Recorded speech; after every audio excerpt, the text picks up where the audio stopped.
भगवान श्री कृष्ण के मन में हुआ कि कलयुग में लोगों का व्यवहार और चाल चलन बहुत बदल गया है। सुबह से शाम तक, शाम से रात तक और रात से सुबह तक वे सुख की तलाश में दौड़ते रहते हैं और थोड़े से सुख को पाने के चक्कर में दुख को ही प्राप्त करते हैं। उन्हें पता ही नहीं कि सच्चा सुख कैसे मिलता है। श्री कृष्ण ने द्वापर में माखन मिश्री का स्वाद चखाकर ग्वाल गोपों को अपने रंग में रंगा था।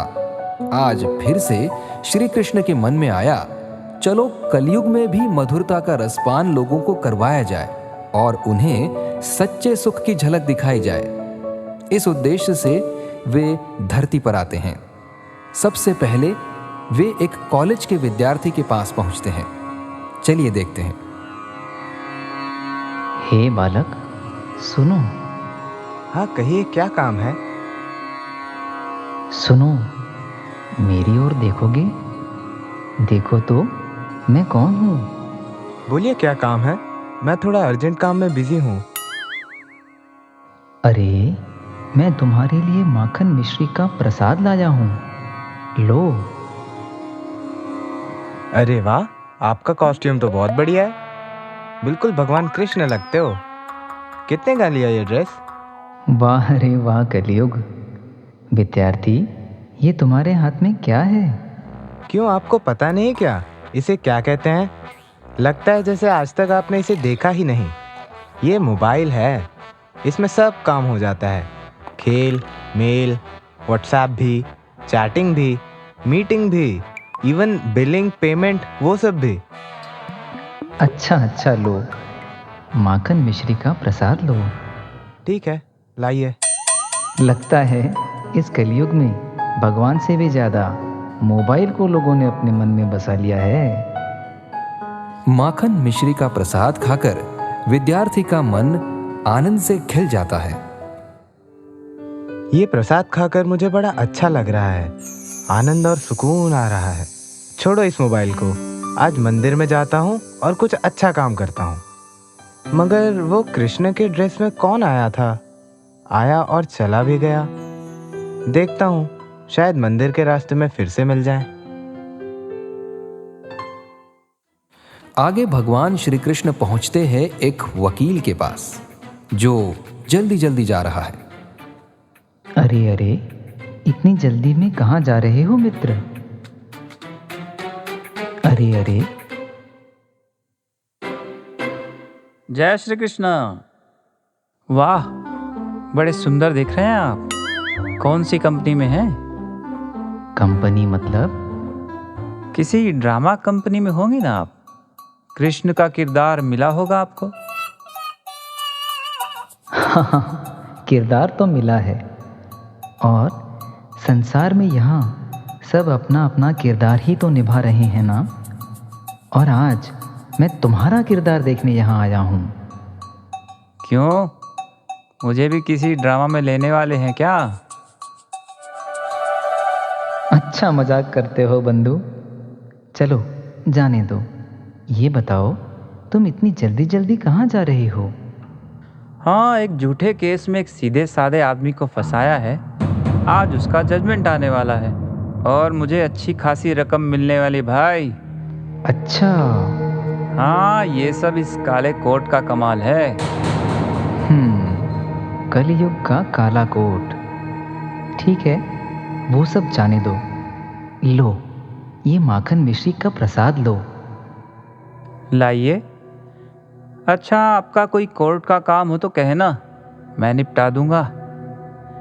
तारीख पे तारीख, फिर तारीख पे तारीख, और सामने वाला परेशान होकर न्याय की आस ही छोड़ देगा। झूठ को सच और सच को झूठ बना देना, ये मेरे बाएं हाथ का खेल है। वकील माखन मिश्री का प्रसाद खाता है और उसकी बुद्धि बदलने लगती है। वाह, प्रसाद तो बहुत बढ़िया है। भला मानस होगा कोई, भगवान का भगत होगा। कृष्ण के कपड़े पहनकर घूम रहा है, माखन मिश्री बांट रहा है। चलो चलो, जाने दो। मगर मैं इस झूठे केस में किसी के साथ अन्याय क्यों कर रहा हूँ? और गलत काम का परिणाम भी मुझे बाद में बुरा ही मिलने वाला है।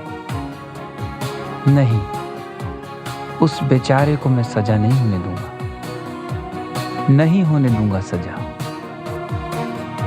और कोर्ट का काम निपटाकर आज सबसे पहले मैं मंदिर ही जाऊंगा।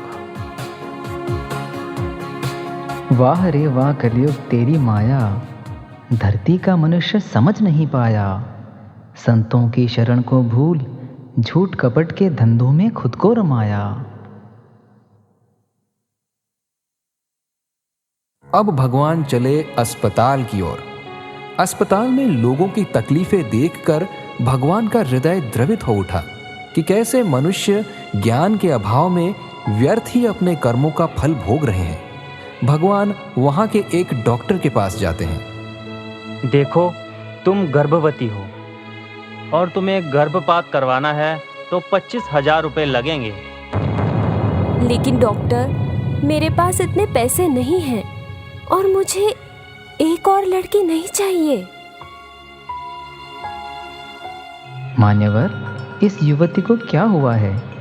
आप कौन हैं? मैं मैं आपका हितैषी हूँ। ये युवती गर्भपात क्यों करवाना चाहती है?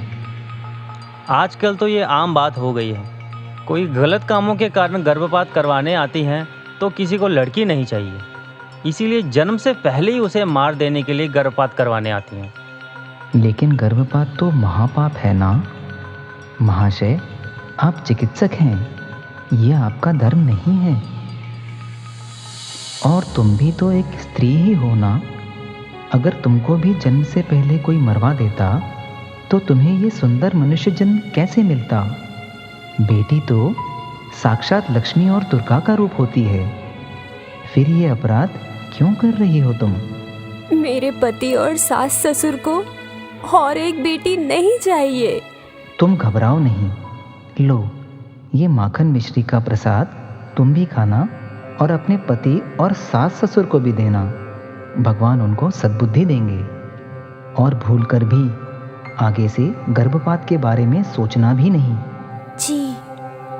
और आप भी लीजिए, आगे से इस महापाप में भागीदार मत होइए।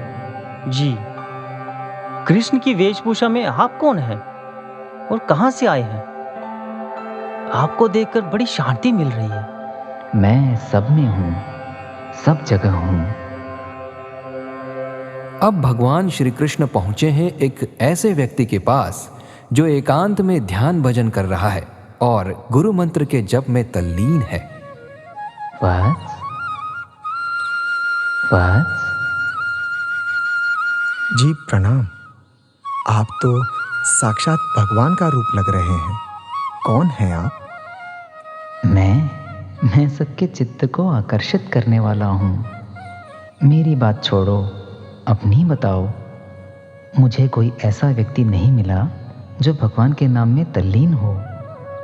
तुम ऐसे पहले व्यक्ति मिले हो। लोगों को मेरे दर्शन से आनंद आता है, लेकिन मुझे तुम्हें देखकर आनंद आ रहा है। हाँ, मेरे गुरुदेव भी यही कहते हैं। जब से साधक की योग्यता और शक्तियां जागृत होती हैं, जापक स्वयं तो आनंदित रहता ही है, उसके संपर्क में आने वाला भी आनंदित हो जाता है। हाँ, यज्ञानाम जप यज्ञो अस्मि। लो, ये माखन मिश्री का प्रसाद लो, मन लगाकर जप करना। और तुम्हारे गुरुदेव सर्व समर्थ हैं, ये मैं जानता हूँ। उनके शरण कभी मत छोड़ना। हे प्रभु, आज मैं धन्य हुआ जो साक्षात भगवान के श्रीमुख से अपने गुरुदेव की सर्वसमर्थता को सुन रहा हूँ। और भगवान, ये तो आपकी महानता ही है कि आप मुझ जैसे अध्यात्म के पथिक को गुरु की शरण में डटे रहने के लिए बल भर रहे हैं।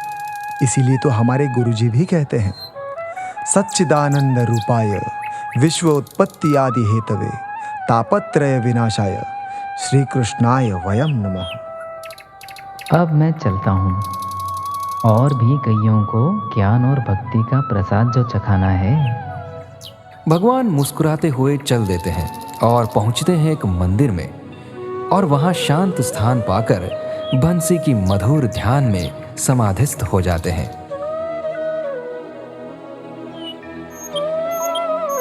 प्रसाद खाने के बाद डॉक्टर, वकील और विद्यार्थी की बुद्धि में प्रकाश हुआ और उनको लगा कि वे अपना समय व्यर्थ और अनैतिक कार्यों में गंवा रहे थे। उन्हें ये एहसास हो गया कि हो न हो कृष्ण की वेशभूषा में और कोई नहीं, स्वयं भगवान श्री कृष्ण ही थे। अब वे उनको ढूंढने के लिए निकल पड़ते हैं और तीनों रास्ते में एक दूसरे से मिल जाते हैं और आपस में एक दूसरे को अपनी बात बताते हैं। सबके साथ एक सी घटना घटी होती है। वे सब श्री कृष्ण के फिर से दर्शन के लिए आतुर हो उठते हैं और उनको ढूंढते ढूंढते मंदिर में ही पहुंच जाते हैं।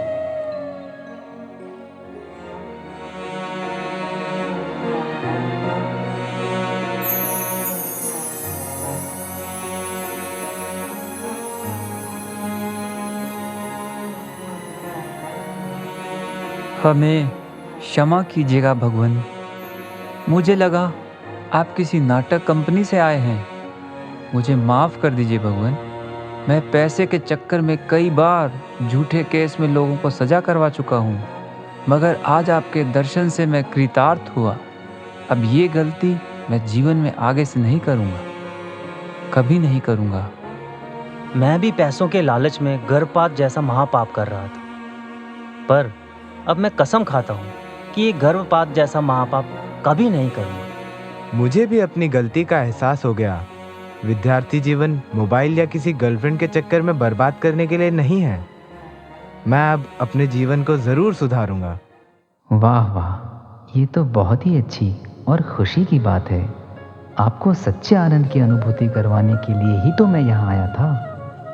और देखो, मेरा यहाँ आना सार्थक हो गया। अब मुझे जाना होगा। हे भगवान, जाने से पहले आप हमें ये बताइए कि हमारे आज के आनंद और शांति की स्थिति आगे भी कैसे बनी रहेगी। हमें आपका मधुर प्रसाद कैसे फिर से मिलता रहेगा। जो मधुर प्रसाद तुमने आज पाया है, जो शांति तुम्हें आज मेरे दर्शन से मिल रही है, वो तुम्हें हमेशा मिल सकती है। इसका एक ही उपाय है और वो है ब्रह्मज्ञानी संतों की शरण। उनके सत्संग का, गुरु मंत्र दीक्षा का प्रसाद तुम्हें सदैव मधुरता देता रहेगा और उनके सानिध्य में तुम हमेशा आपत्तियों से मुक्त रहोगे।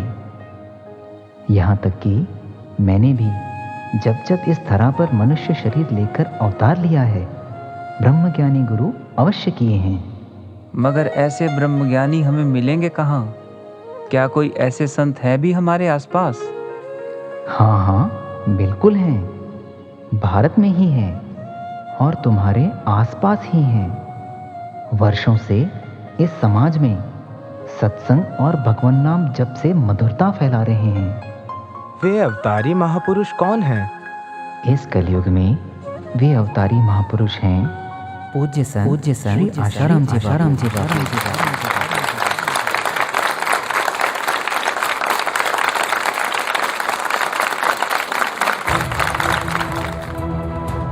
लेकिन वो तो...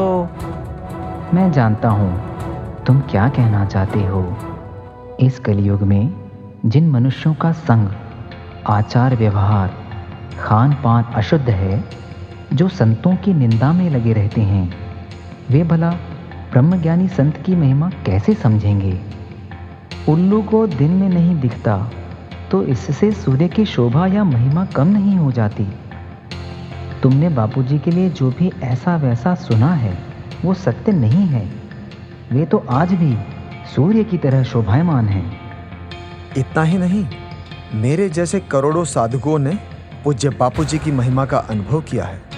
और हाँ, मैं गर्व से कहता हूँ कि मैं पूज्य संत श्री आशाराम जी बापू का शिष्य हूँ और उनकी कृपा से ही आज हम सुखी व सम्मानित जीवन जी रहे हैं और ईश्वर की ओर अग्रसर हो रहे हैं। सचमुच आपने हमारी आंखें ही खोल दी। हे भगवान, अब हम भी पूज्य बापूजी के सानिध्य में अपना जीवन सफल बनाएंगे और उनकी निर्दोषता को जन जन तक पहुंचाएंगे और उनके सेवा कार्यों में जुड़कर परम सुख और सच्चा आनंद पाएंगे। तुम सबका कल्याण हो।